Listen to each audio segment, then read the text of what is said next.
समाचार सेवा प्रभाग प्रस्तुत करता है पूर्वोत्तर डायरी।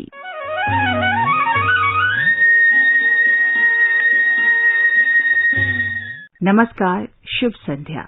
रविवार की शाम आपसे मुलाकात का समय है। मैं हूं चंद्रिका जोशी। प्रत्येक रविवार की शाम प्रसारित होने वाला ये कार्यक्रम पूर्वोत्तर के 8 राज्यों से बहुत ही रोचक और मंत्रमुग्ध कर देने वाली जानकारियां आप तक लेकर आता है। पूर्वोत्तर के अतुलनीय सौंदर्य, अप्रतिम नैसर्गिक छटा और अनछुए दूर दराज की गतिविधियों पर हम बात करेंगे और देखेंगे, जानेंगे कहां से क्या नवीन विकास गतिविधियां और नई जानकारियां हैं।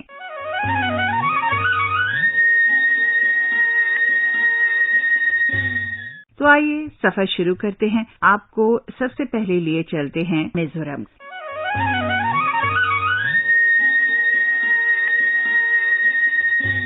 मिजोरम में अगले महीने प्रतिष्ठित G20 बिजनेस मीटिंग आयोजित करने के लिए अभी तैयारियां जोरों पर हैं। इसके लिए राज्य सरकार ने G20 इंडिया आयोजन निकाय के समन्वय से अपनी गतिविधियों को तेज कर दिया है। राज्य में G20 कोर टीम और इसकी उप समितियों ने पहले ही कई योजनाओं और कार्यक्रमों को तैयार कर लिया था।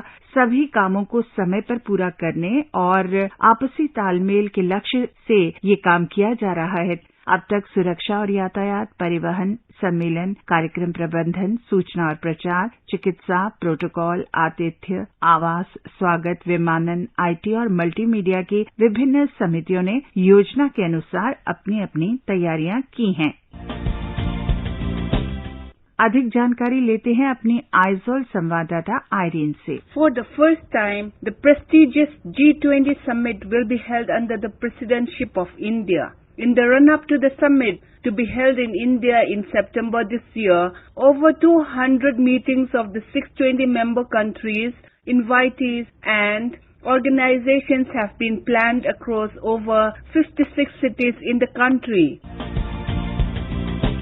पहली बार प्रतिष्ठित G20 शिखर सम्मेलन भारत की अध्यक्षता में आयोजित किया जाएगा। इस साल सितंबर में भारत में आयोजित होने वाले शिखर सम्मेलन से पहले देश के 56 से अधिक शहरों में G20 सदस्य देशों, आमंत्रितों और संगठनों की 200 से अधिक बैठकों की योजना बनाई गई है। अब तक लगभग 1 दर्जन से अधिक शहरों में विभिन्न क्षेत्रों और विषयों पर G20 बैठकें आयोजित की जा रही हैं। इस योजना के अंतर्गत मिजोरम अगले महीने आइजोल में G20 बिजनेस मीटिंग की मेजबानी करने जा रहा है। इसके लिए भारत ने G20 अध्यक्षता के मुख्य समन्वयक और पूर्व विदेश सचिव हर्षवर्धन श्रृंगला ने हाल ही में राज्य का दौरा किया और राज्य सरकार के साथ बैठकें की।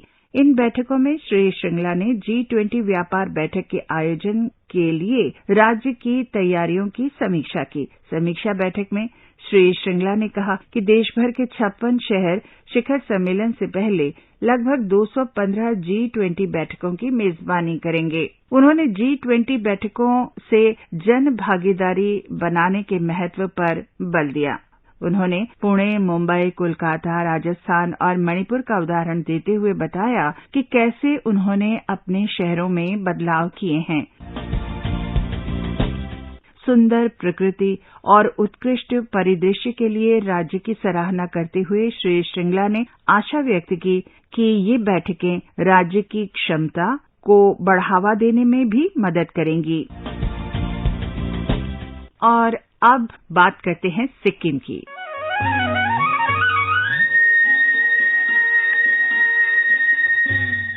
सिक्किम राज्य अभिलेखागार और संग्रहालय द्वारा कोलकाता कला संरक्षण संस्थान के सहयोग से आयोजित सिक्किम की भौतिक विरासत के संरक्षण पर 10 दिन की कार्यशाला का आयोजन गैंगटॉक के मनन भवन में किया जा रहा है।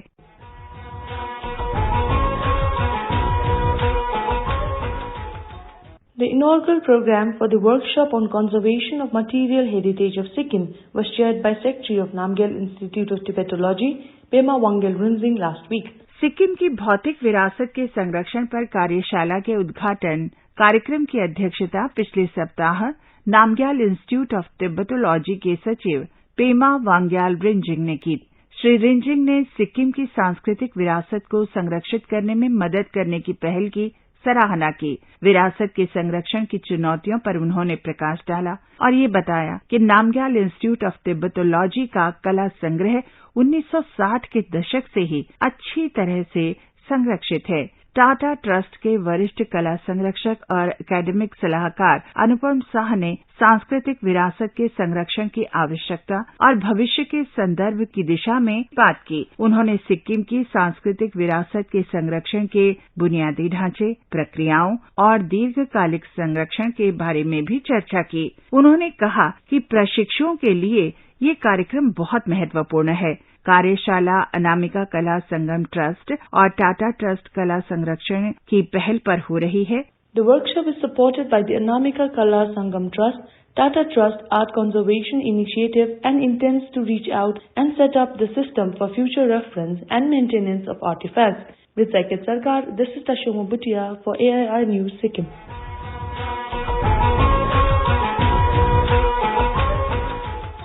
हम सब जानते हैं कि प्रधानमंत्री नरेंद्र मोदी की अध्यक्षता में 2023 को अंतर्राष्ट्रीय मोटा अनाज वर्ष मनाने के प्रस्ताव को संयुक्त राष्ट्र महासभा द्वारा स्वीकार किया गया। सिक्किम में बाजरा एक लोकप्रिय फसल है जिसका कई घरों में रोजाना सेवन किया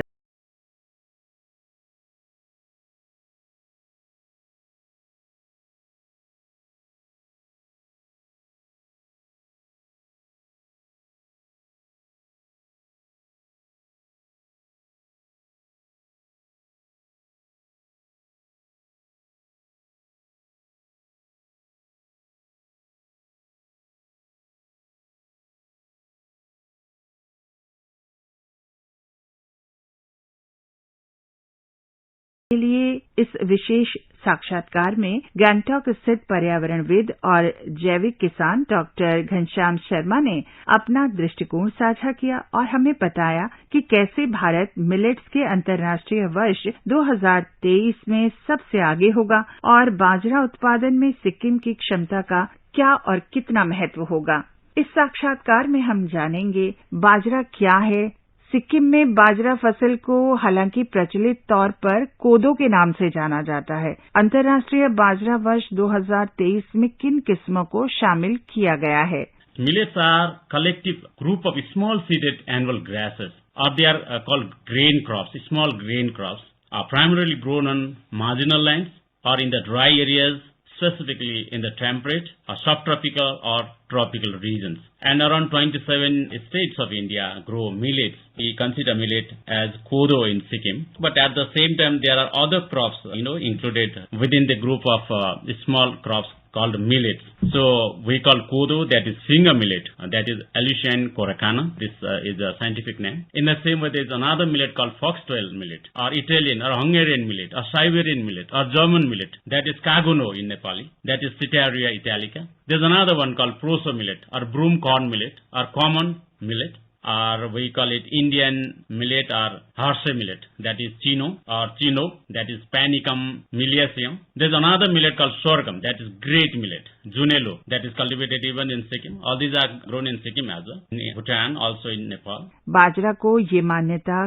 क्यों दी जा रही है? बाजरे का उत्पादन छोटे किसानों को सशक्त बनाने, सतत विकास हासिल करने, जलवायु परिवर्तन को अपनाने, जैव विविधता को बढ़ावा देने और कृषि खाद्य प्रणालियों को बदलने में कैसे मदद कर सकता है? To achieve this sustainable goal, the diversity of millets can be one of the areas where the government of India can achieve and complement with the sustainable development goals of the United Nations, number one. Number two, because as I said, diversity of millets are climate resilient crops. They can be grown in any hill areas or mountain areas or in the plains, starting from the tropical areas to subtropical and temperate regions. And number three is the production can be enhanced by applying traditional methods or traditional knowledge systems.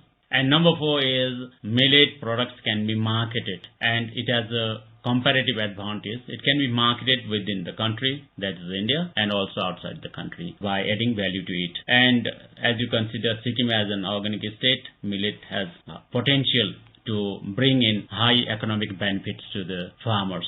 Growing millets in the dry areas, in the temperate areas, also in the tropical and subtropical areas. And what is the significance of millets, as you have asked me? I would like to answer that. Millets are nutritionally superior. They are superior to wheat and rice because of their protein content, because the protein content is very high, and more balanced amino acid profile. Because we need amino acids, we need proteins. They also contain various phytochemicals which exert therapeutic properties owing to their anti-inflammatory or antioxidative properties. Further, they are climate resilient. It can be grown during dry periods as well, Sikkim में बाजरा उत्पादन की कितनी संभावनाएं हैं? India is the largest producer of millets in the world. It produces 173 lakh tons of millets produced in 138 lakh hectare area compared to other countries. In fact, Africa produces more millets. It has the highest area in the world, that is 489 lakh hectares, and it produces 423 lakh tons because Africa is a continent and India is a country. Then in Asia, the area of millet is 162 lakh hectare and it produces 215.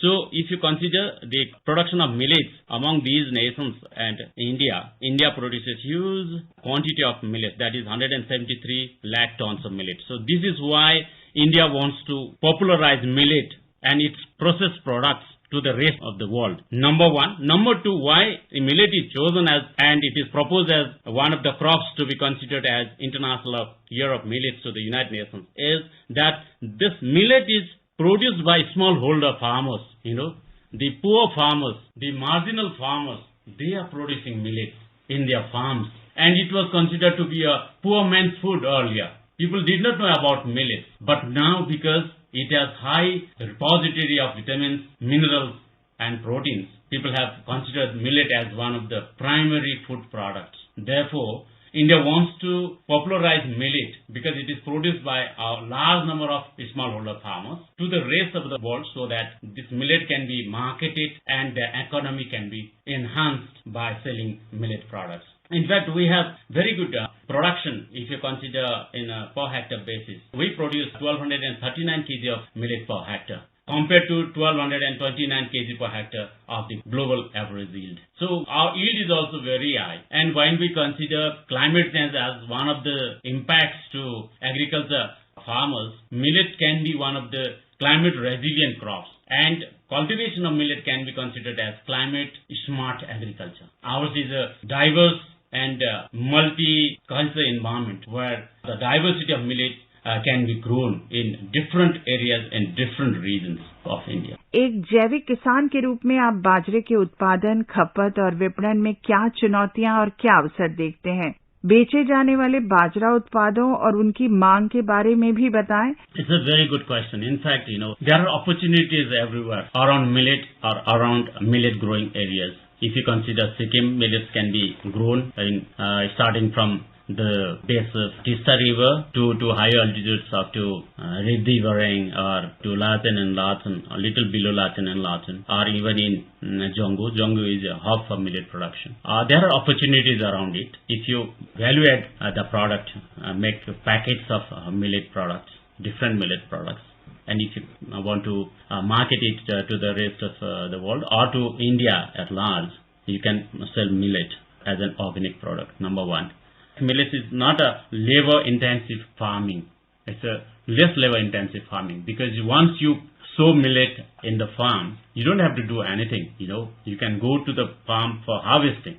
In fact, millets are consumed in the household only. And if there's surplus, we sell it in the market. And even now, if there's no value addition given to it, it does not fetch good amount, So we only produce Kodo millet in our farm. But there are areas where Junelo millet is, Proso millet or Barnhead millet is also grown. And there are pseudo millets, we call it, the buckwheats, Tite Fapar and Mithe Fapar. They are also grown everywhere. And but then Fapar has a very good market now. It is popularized.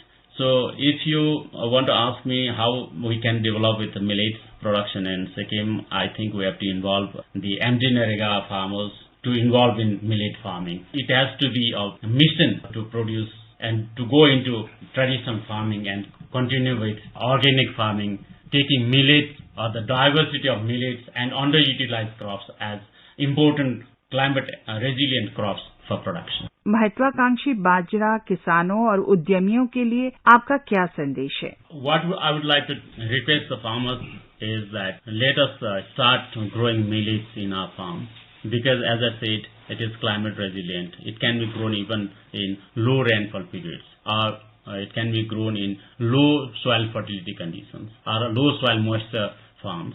So there are advantages to grow millet, number one. Number two, it can be easily marketed wherever it is possible. There are agencies, the farmers production organizations, which can procure your millet production and they will help you to sell it wherever possible. So this is another very important area where millet has a competitive advantage in the region. Number three is because Sikkim is already declared as an organic farming state in India. The production, whatever production we will have, can be marketed very easily as an organic product to the rest of the country or rest of the world. So I would urge all my friends, farmer friends, to continue to start with millet farming this year, and let us continue with millet farming in the days to come, in the years to come, because there are difficult times coming in as far as climate change is concerned. There are difficult times coming in as far as lack of youngsters migrating, the young farmers migrating to cities and towns.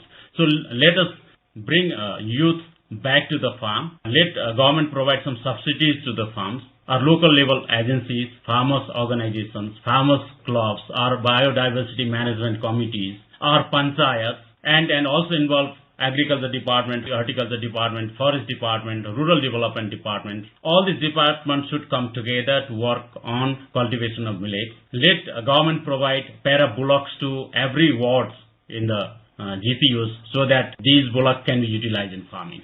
बाजरा के अंतर्राष्ट्रीय वर्ष 2023 के विभिन्न पहलुओं पर अपने विचार साझा करने के लिए सिक्किम के गंगटोक जिले के पर्यावरणविद और जैविक किसान डॉक्टर घनश्याम शर्मा से अभी आप ये बातचीत सुन रहे थे। बातचीत कर रहे थे दिल्ली राम दुलाल।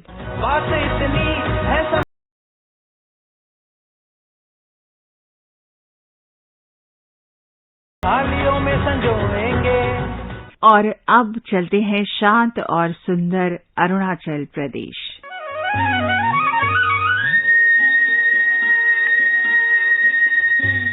अरुणाचल प्रदेश के शी योमी जिले में मेचुका का एक सुंदर शहर है और यहाँ बड़ी संख्या में पर्यटक आते हैं। हाल के वर्षों में पुराना लेकिन ये छोटा सा शहर मेचुका एक पर्यटन स्थल के रूप में उभरा है। माना जाता है कि गुरु नानक देव जी का यहाँ एक जंगली भालू से सामना हुआ था और उन्होंने अपनी आध्यात्मिक शक्तियों से उस भालू को परास्त कर दिया था। यहाँ पर एक गुरुद्वारा बना है, उसमें सेना आज भी सामुदायिक रसोई का संचालन करती है जिसे लंगर कहा जाता है और प्रतिदिन लंगर प्रदान किया जाता है। मेम्बाओं के लिए आध्यात्मिक महत्व का है ये स्थान और साथ ही एक और स्थान है लाहलुंग जिसका अर्थ है इस क्षेत्र में मानव बस्ती का उद्गम स्थल। यहाँ आध्यात्मिक और धार्मिक महत्व के स्थान बड़ी संख्या में हैं। मेचुका भी उन लोगों के लिए एक तरह से स्वर्ग के समान है जो अपने आप में कुछ शांत समय बिताना चाहते हैं।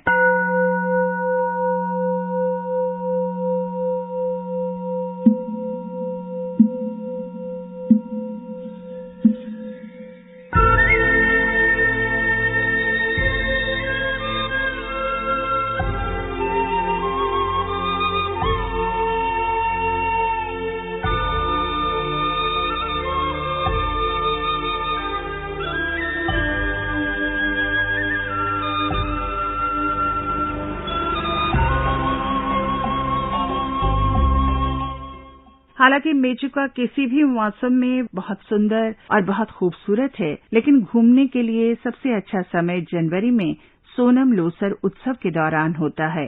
नए रंगे हुए घर, रंग बिरंगे प्रार्थना झंडे, पारंपरिक वेशभूषा में लोग और सांस्कृतिक कार्यक्रम जो जनजातियों की समृद्ध विरासत को उजागर करते हैं, ये सभी चीजें मिलकर इसे बेहद जीवंत बना देते हैं। मेंबा अपनी गौरवशाली विरासत को जोड़ने के लिए एक और वर्ष की शुरुआत में जमकर जश्न मनाते हैं। तो उस समय आप भी अरुणाचल प्रदेश में मेचुका आ सकते हैं। मेचुका सड़क और वायुमार्ग दोनों से जुड़ा हुआ है। इस इलाके में एकमात्र लैंडिंग ग्राउंड भारतीय वायुसेना का है। महत्वपूर्ण आपूर्ति लाने के लिए इसकी हवाई पट्टी का अक्सर उपयोग किया जाता है। उड़ान योजना के अंतर्गत मेचुका के लिए सप्ताह में 2 बार हेलीकॉप्टर सेवा उपलब्ध है। मेचुका शहर भारत चीन सीमा के पास उत्तर मध्य अरुणाचल प्रदेश के अंदर स्थित है और दूर दराज के उत्कृष्ट प्राकृतिक सुंदरता से भरपूर होने के कारण आजकल राज्य में मेचुका सबसे अधिक मांग वाले पर्यटक स्थलों में है। मेचुका की पहली झलक ऐसा आभास देती है जहां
और इसके आसपास के बौद्ध शहर को नेह नांग कहते हैं, जिसका अर्थ है तीर्थ यात्रा। माना जाता है कि मेचुका के पवित्र संघों ने औषधीय गुणों के कारण इसे ये नाम दिया। मेचुका नाम में मे का अर्थ है दवा, चू पानी है और खा बर्फ है। मेचुका शहर से लगभग 15 किलोमीटर दूर तपोस्थान है पेमो शुबू, जिसका अर्थ है तपस्या का स्थान। इसे स्थानीय भाषा में पेमो शुबू कहते हैं। लोगों का ये भी मानना है कि गुरु रिनपोछे ने यहाँ लंबे समय तक तपस्या की थी।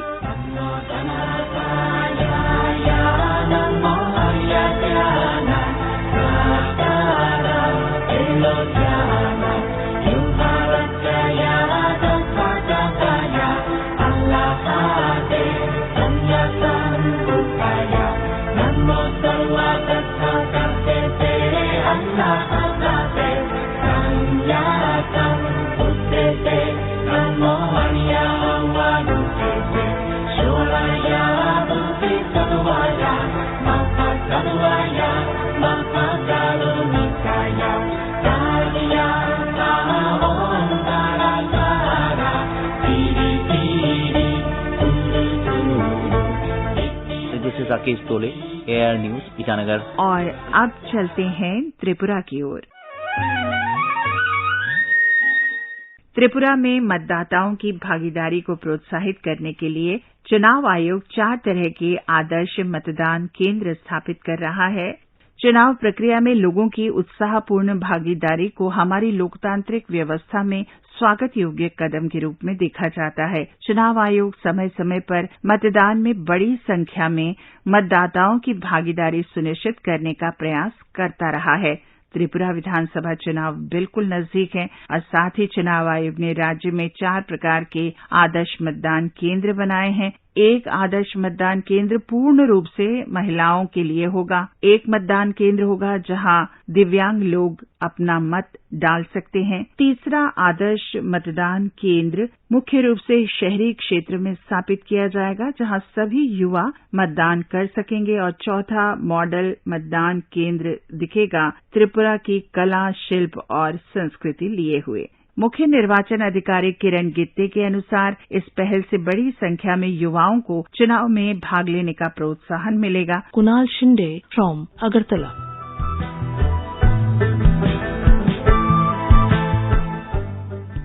और अब चलते हैं नागालैंड। सुनते हैं ये खूबसूरत सा गीत।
राष्ट्रीय कैडेट कोर यानी एनसीसी के कोहिमा मुख्यालय से इस बार 5 कैडेटों ने नई दिल्ली में 1 जनवरी से 29 जनवरी तक करियप्पा परेड ग्राउंड दिल्ली छावनी राष्ट्रीय कैडेट कोर महानिदेशालय द्वारा आयोजित प्रतिष्ठित अखिल भारतीय गणतंत्र दिवस शिविर में भाग लिया। महीने भर तक चलने वाले अखिल भारतीय गणतंत्र दिवस शिविर के दौरान नागालैंड के कैडेटों ने पूर्वोत्तर क्षेत्र निदेशालय का प्रतिनिधित्व किया और सांस्कृतिक प्रतियोगिताओं, राष्ट्रीय एकता जागरूकता कार्यक्रम और संस्थागत प्रशिक्षण सहित बड़ी संख्या में आयोजित की गई गतिविधियों में भाग लिया।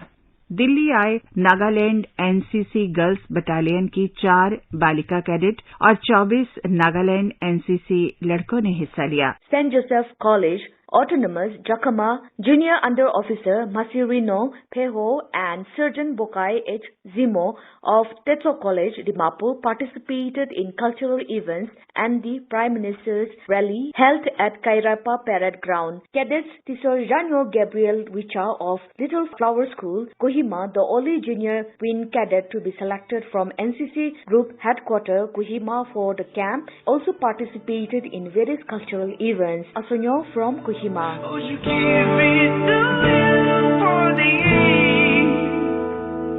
oh, he gives me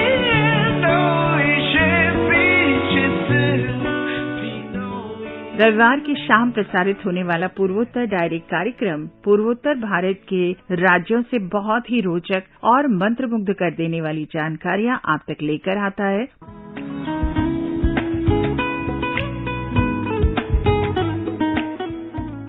पूर्वोत्तर डायरी के लिए नियत समय अब समाप्ति की ओर है। रविवार की प्रतीक्षा रहेगी। अनुमति दीजिए। आलेख और संकलन चंद्रिका जोशी, तकनीकी सहायक दानिश जैदी। ये कार्यक्रम आकाशवाणी के समाचार सेवा प्रभाग द्वारा प्रस्तुत किया गया।